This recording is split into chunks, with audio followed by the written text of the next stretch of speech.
The rain stung my face like 1,000 tiny knives. Each drop a reminder I was still alive. Still running. My boots slapped against the slick pavement of the alley. Heart pounding so loud it drowned out the distant wail of sirens. I was a rabbit, and the hunter was close too close. My name is Eli. 24. A nobody in a nowhere town in upstate New York. I'd been dodging shadows for weeks. Ever since I saw something I shouldn't have, a deal gone wrong. A body in a warehouse. And a man with cold blue eyes who didn't hesitate to pull the trigger. That man was Caleb. 27. A hired gun for the kind of people who didn't leave witnesses. I didn't know his name then. Only his face sharp. Unyielding. Like a blade carved from ice. I ducked behind a dumpster. Breath ragged. The stench of rot and rain choking me. The alley was a maze of brick and grime. But I knew it better than most. I'd grown up in these streets. Invisible to the world. A queer kid who learned early to keep his head down. But invisibility doesn't help when you're marked. Caleb had been tracking me for days. His presence a shadow that clung to every corner I turned. I'd heard whispers about him: ruthless, efficient, a ghost who made people disappear. But I wasn't ready to vanish. Not yet. My fingers brushed the knife tucked in my jacket. A pathetic defense against a man who killed for a living. I needed a plan. Something to throw him off. That's when the idea hit me. Reckless and desperate, use what I had. What I'd always used to survive. My body. The rain slowed, and I heard his steps deliberate. Heavy. Closing in. I stepped out, heart hammering, and let my jacket fall open, revealing the tight shirt clinging to my skin. I leaned against the wall, forcing a smirk, though my insides churned. Looking for me. I called, voice steady despite the fear clawing my throat. Caleb emerged from the shadows. His hoodie soaked, blonde hair plastered to his forehead. Those blue eyes locked onto mine. Unreadable but piercing. Like he could see through every lie I'd ever told. You're a hard man to find. Eli, he said, his voice low, almost amused. He stepped closer, and I caught the glint of a gun at his hip. I swallowed, forcing my gaze to hold his. Maybe I wanted to be found. The words felt like glass in my mouth, but I leaned into them, letting my body speak louder, tilting my head, shifting my weight to one hip. I'd learned this game young, trading glances and touches to get by. It was survival, nothing more. But something in Caleb's stare made my skin prickle. Not just with fear, but something else, something dangerous. He didn't draw the gun. Instead, he closed the distance, his breath warm against the cold air. You think you can play me? He asked, voice rough, like he was fighting something inside himself. His hand grazed my arm, and I flinched, but didn't pull away. This was my chance. My only shot to throw him off balance. I'm not playing. I lied, stepping closer, my chest brushing his. You want me gone? Fine. But maybe we can make a deal first. My voice dropped. Suggestive. And I hated myself for it. But I saw the flicker in his eyes, confusion. Maybe desire. It was enough. For a moment, the alley was silent except for the drip of rain and our uneven breaths. Then he grabbed my wrist. Hard. Pulling me closer. You don't know what you're offering. He growled. But his grip softened. His thumb brushing my pulse. My heart stuttered.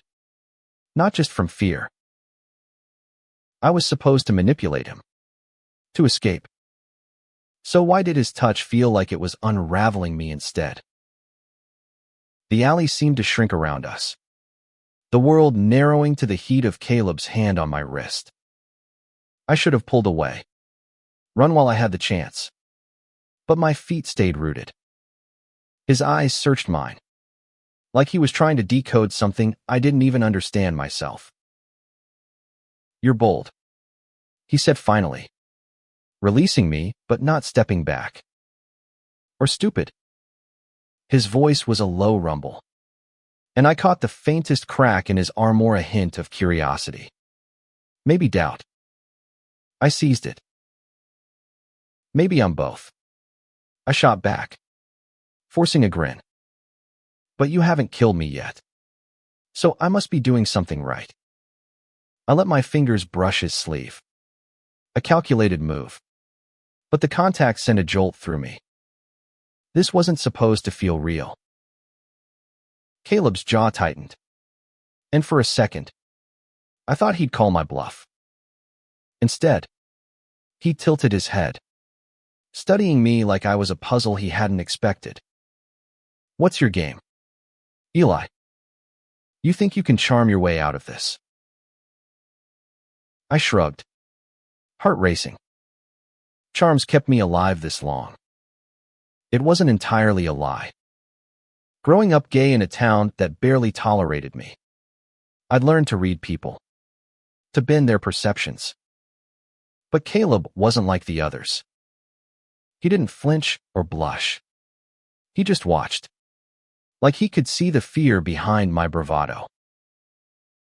"Walk with me," he said suddenly, turning down the alley. Not a request, an order. I hesitated, but the gun at his hip was a silent threat. I followed, keeping my steps casual, like I wasn't walking beside my own executioner. We moved through the town's underbelly, past flickering streetlights and boarded-up shops. Caleb didn't speak, but his presence was heavy, like a storm waiting to break. I needed to keep him off balance, to make him see me as something other than a target. "So," I said, voice light, "you always this chatty with your marks?"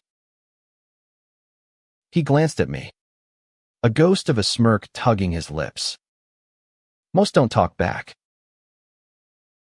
"Lucky me," I replied, letting my shoulder brush his as we walked. Flirting with a killer was insane, but it was working. Wasn't reaching for his gun yet. We stopped at a dive bar, its neon sign buzzing faintly.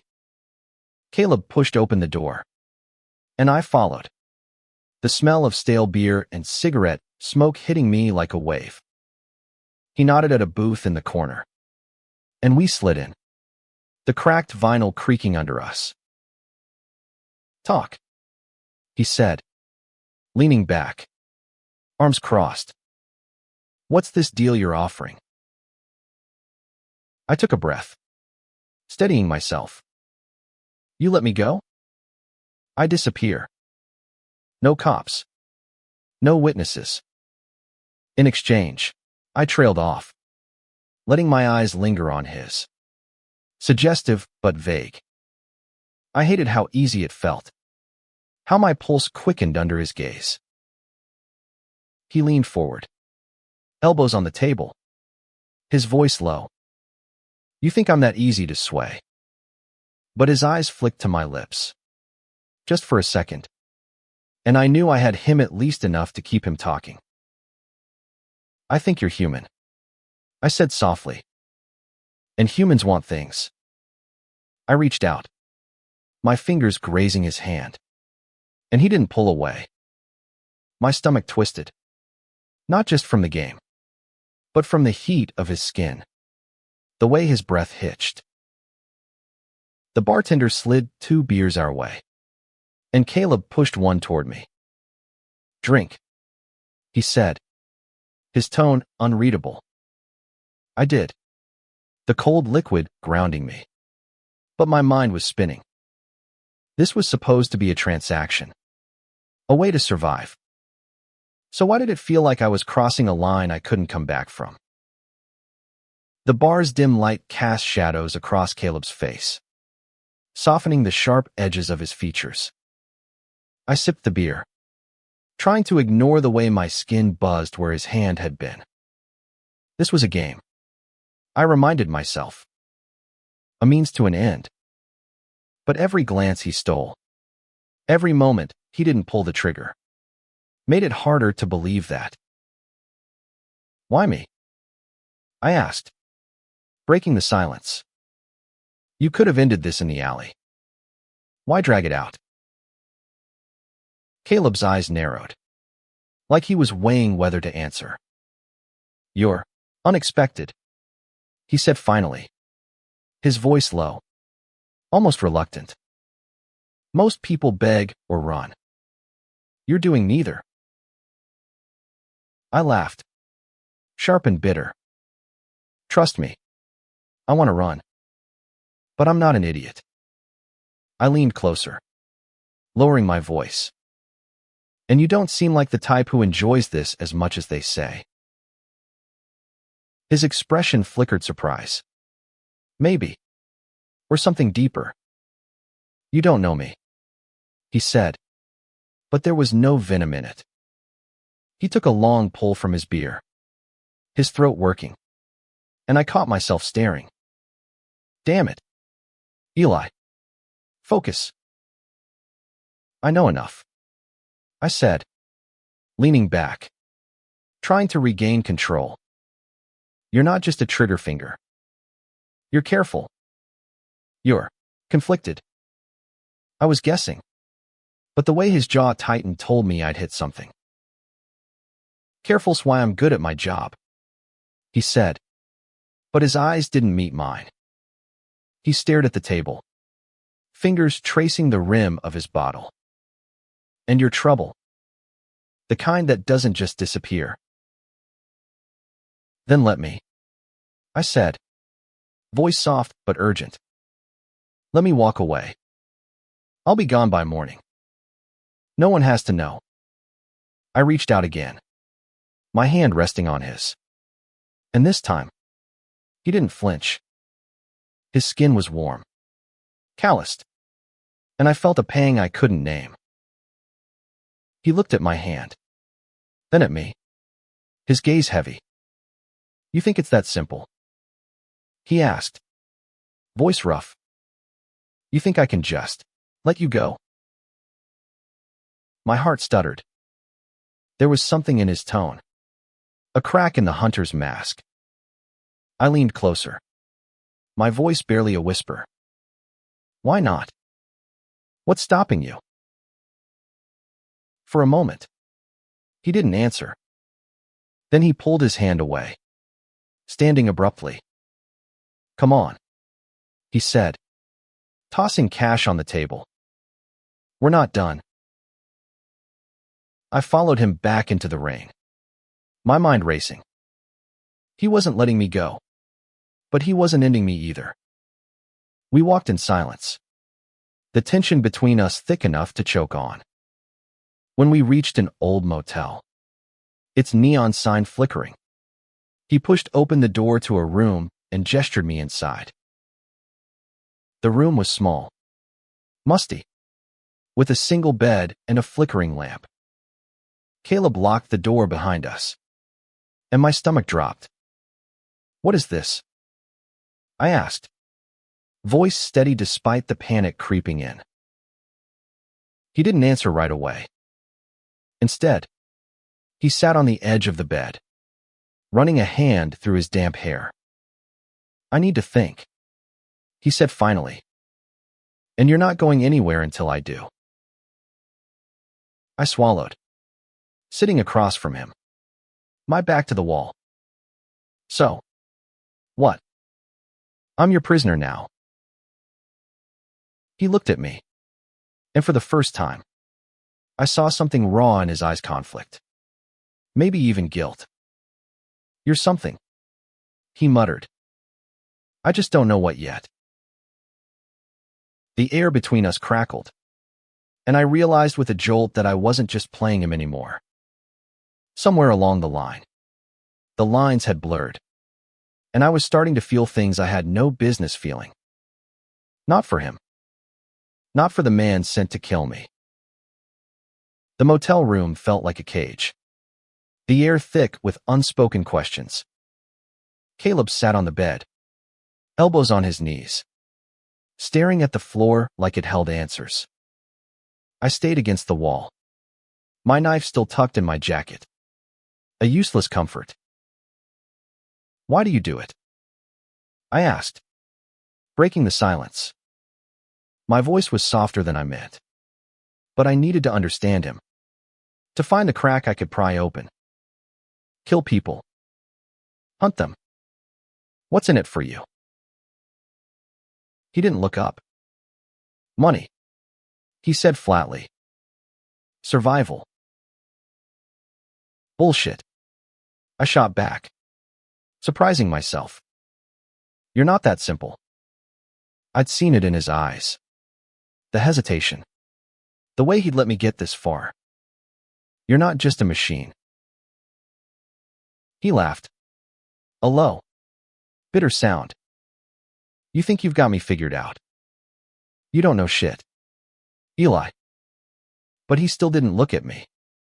And that was enough to keep pushing. Then tell me, I said, sliding closer, my knee brushing his. Why haven't you killed me yet? You could have. You should have. My voice dropped. Almost a challenge. What's stopping you? He finally met my gaze, and the intensity in his eyes made my breath catch. You, he said simply, like it was a confession he hadn't meant to make. You're different. You don't fit the profile. I blinked, caught off guard. What's that supposed to mean? He leaned back, exhaling sharply. My marks are usually cowards or crooks. They beg. They bribe. They break. You. He shook his head. You're standing there, staring me down, offering whatever the hell this is. It's throwing me off. My heart pounded, but I kept my face neutral. So I'm a puzzle you can't solve. That's why I'm still breathing. Something like that, he muttered, rubbing his jaw. He looked tired, not just physically, but like something deeper was weighing him down. I took a chance, sliding onto the bed beside him, close enough that our shoulders touched. You don't have to do this, I said quietly. You don't have to be their weapon. You could walk away, too. His laugh was sharp, almost pained. You think it's that easy? You think I get to jest, quit? He turned to me, his face inches from mine, and I saw the storm in his eyes: anger, guilt, something softer I couldn't name. I'm in too deep, Eli. There's no out for me.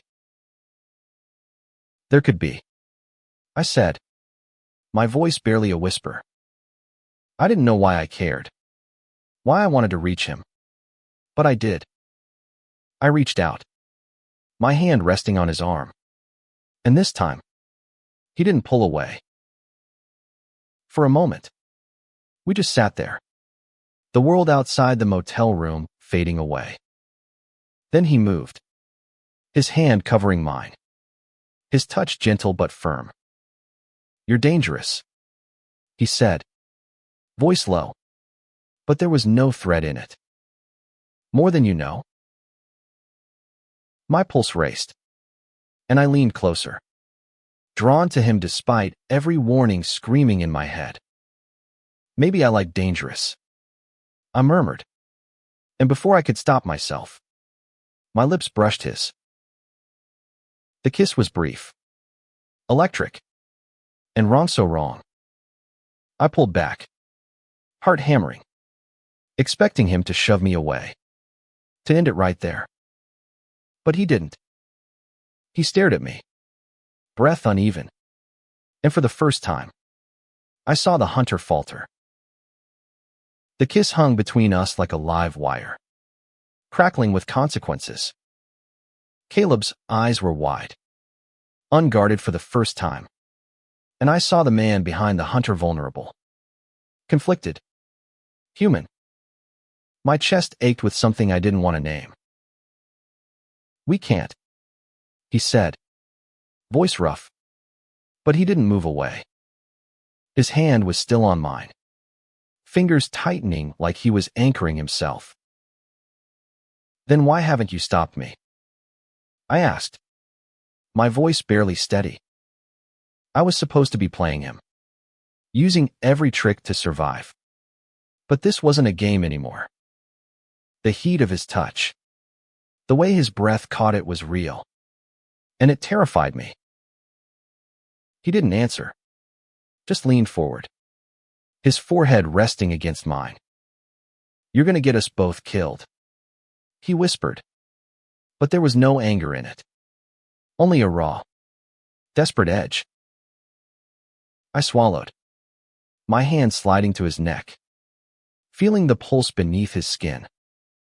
"Maybe I'm tired of running," I said, and I meant it.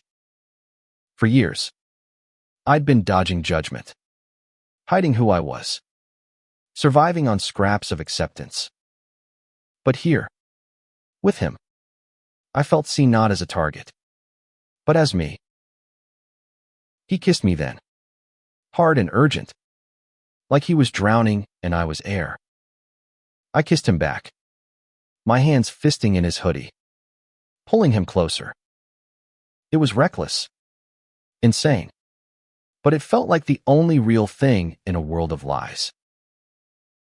When we broke apart, gasping, he looked at me like I was a mistake he couldn't afford to make. "This doesn't change anything," he said, but his voice cracked, betraying him. "Doesn't it?" I challenged, my hand still on his neck. "You're not just a killer, Caleb. You're more than that. And you know it." He stood abruptly, pacing the small room, his hands raking through his hair.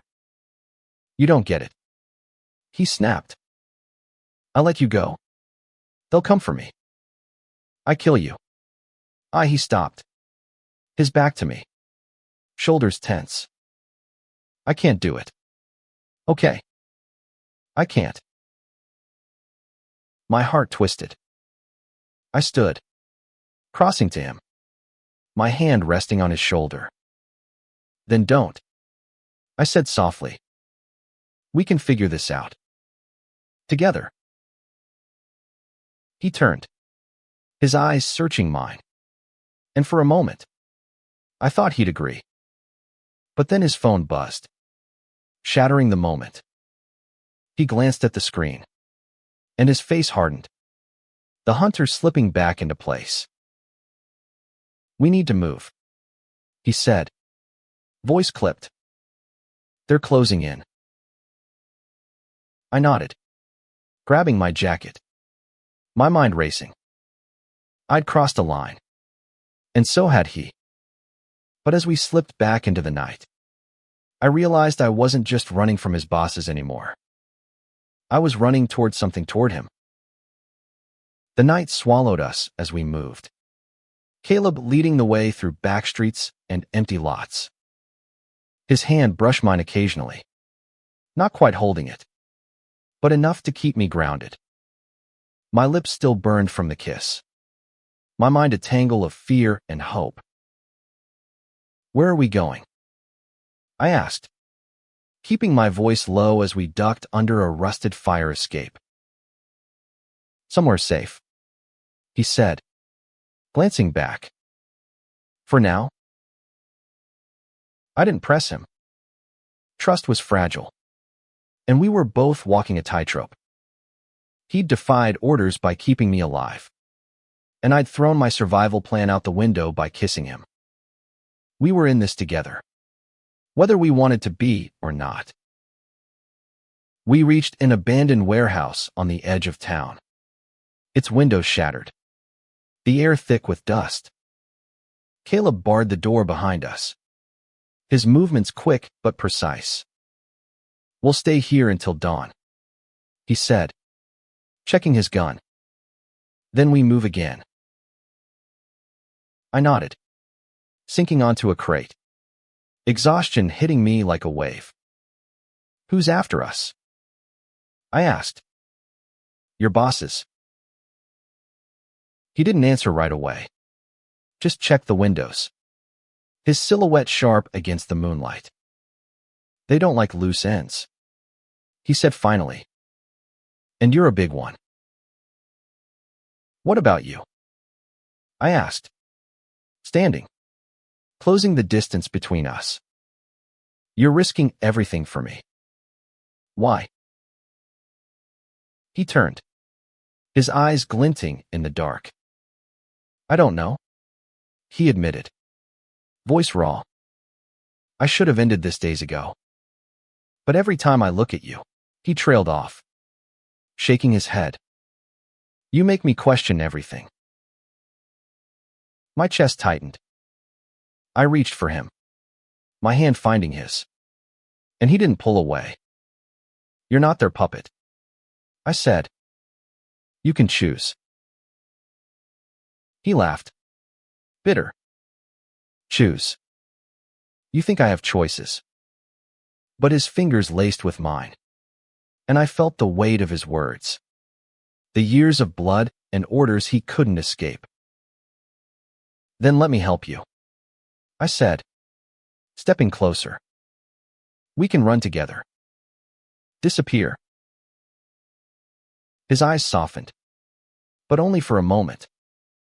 "You don't know what you're asking," he said, but he didn't let go of my hand.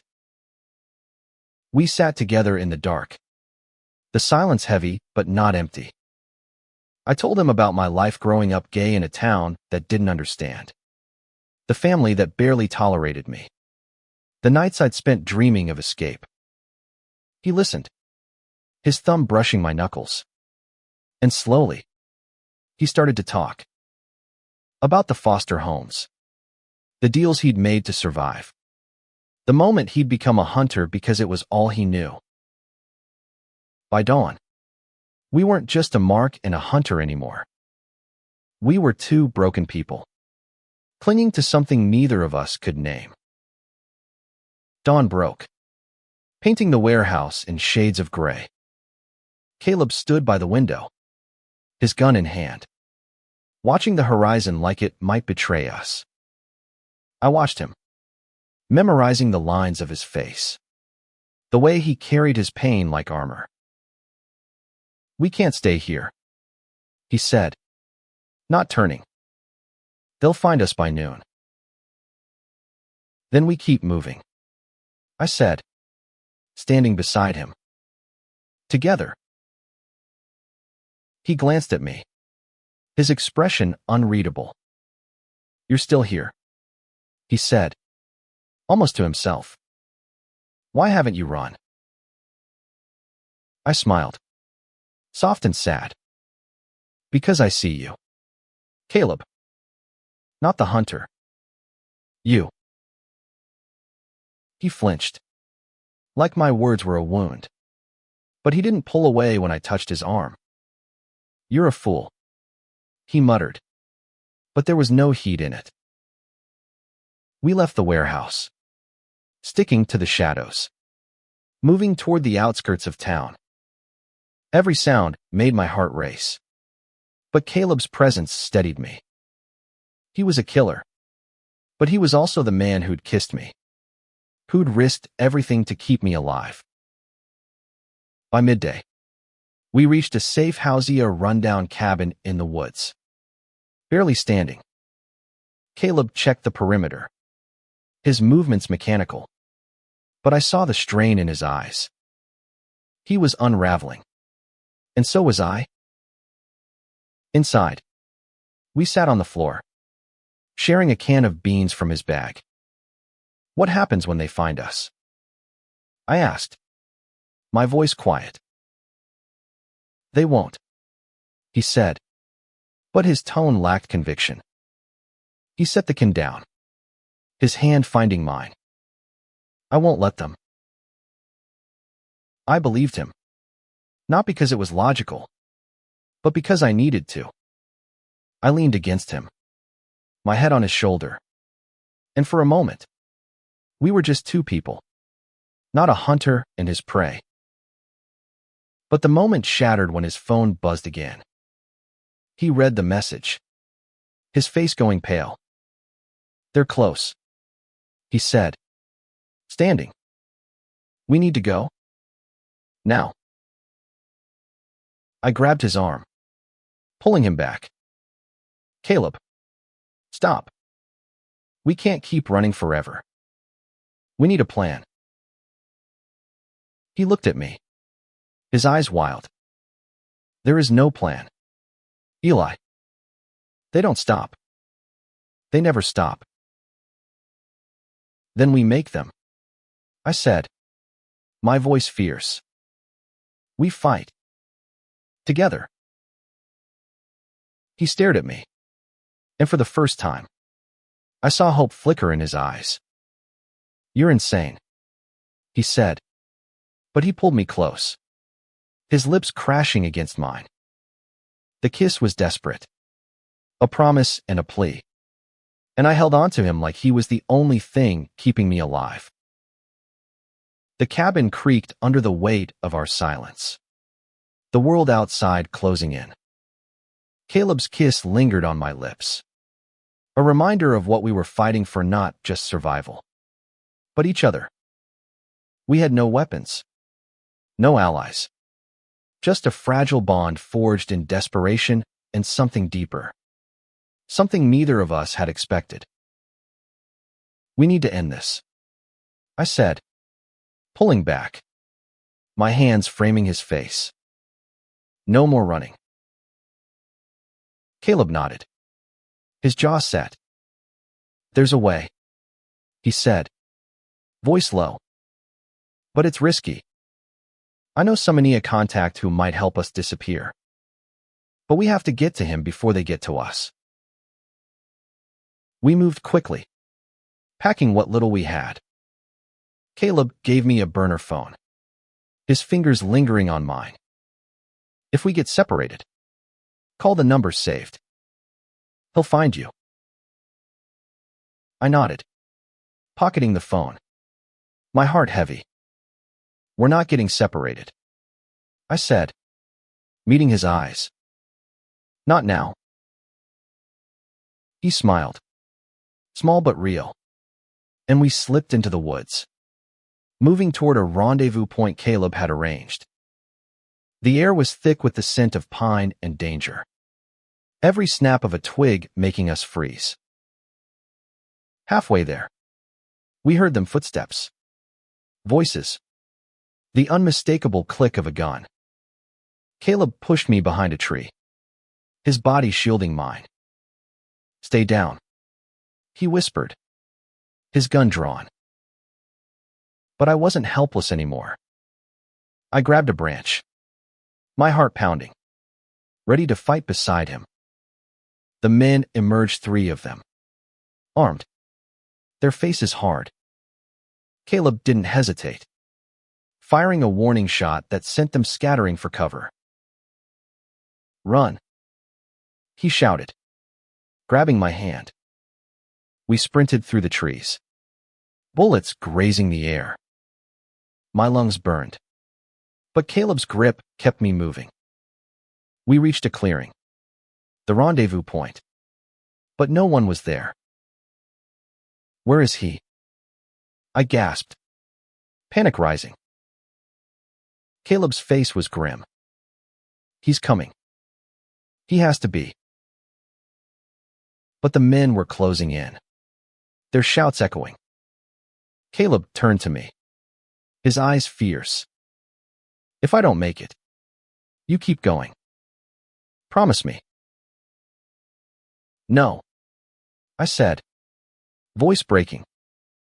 We're in this together. Before he could argue, a van screeched into the clearing, its doors sliding open. A man waved us in, and we dove inside, the vehicle peeling out as bullets pinged off its sides. Caleb held me close, his breath ragged, and I clung to him, my heart pounding. The contacta, grizzled man named Ray, drove us to a safe house across state lines. He gave us new IDs, cash, a chance to start over. As we sat in the back, Caleb's hand in mine, I realized we'd done the impossible. We'd escaped. Weeks later, we were in a small coastal town, far from New York, living under new names. The fear lingered, but so did the warmth of Caleb's smile, the way he looked at me like I was his reason to keep going. We were scarred, hunted, but we were free to love, to heal, to build something real. I'd used my body to escape the hunter, but in the end, it was my heart that kept us both alive. And as we stood on the shore, the waves crashing at our feet, I knew we'd found something worth fighting for, each other.